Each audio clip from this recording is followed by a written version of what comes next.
Lessive tachée, eau potable ferreuse, eh bien, ça fait partie du quotidien d'une centaine de résidents de Québec dans le secteur de Neuchâtel qui sont aux prises, vous allez voir, avec une conduite d'aqueduc rouillée que la Ville de Québec n'arrive pas à remplacer.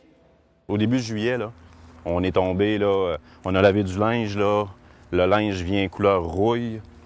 Une centaine de résidences, au moins des rues Jérémy et Melançon, vivent quotidiennement les effets d'une mauvaise qualité d'eau. À bout de patience, certains d'entre eux ont réclamé des frais d'entretien à la Ville de Québec. Avez-vous fait des réclamations à la Ville, vous, personnellement? Non, pas encore. Mais ça va venir s'ils font rien avec ça. Là. Le problème, c'est cette conduite d'aqueduc tellement rouillée que l'eau qu'elle distribue dans les maisons présente cette couleur. La Ville a fait installer un équipement qui purge l'eau, mais ce n'est pas suffisant. Des fois, on les voit travailler ici, qui font une purge. On les appelle quand on a un problème. Des fois, ça se règle, des fois, ça se règle pas. L'Ombudsman à la Ville de Québec a été saisi du problème.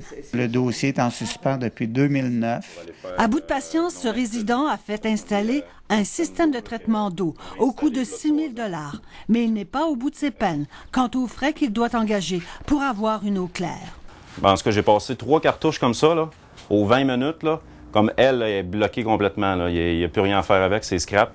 Paul Glaude doit acheter à chaque mois de nouvelles chemises au coût de 100 $ chacune, parce qu'au volant d'une limousine, son mari ne peut se permettre d'avoir une allure négligée.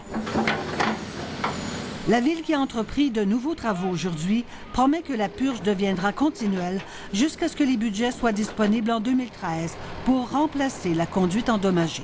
Ce que nous avons identifié comme solution, c'est de mettre une deuxième purge qui, elle, fera en sorte que l'eau va couler en permanence dans le réseau d'aqueduc. En attendant, cette résidente qui est au bout de la conduite d'aqueduc doit faire le deuil, en plus de tous les tracas, d'un bel arbre qui ornait le devant de sa maison. Solange Morancy, TVA Nouvelles, à Québec.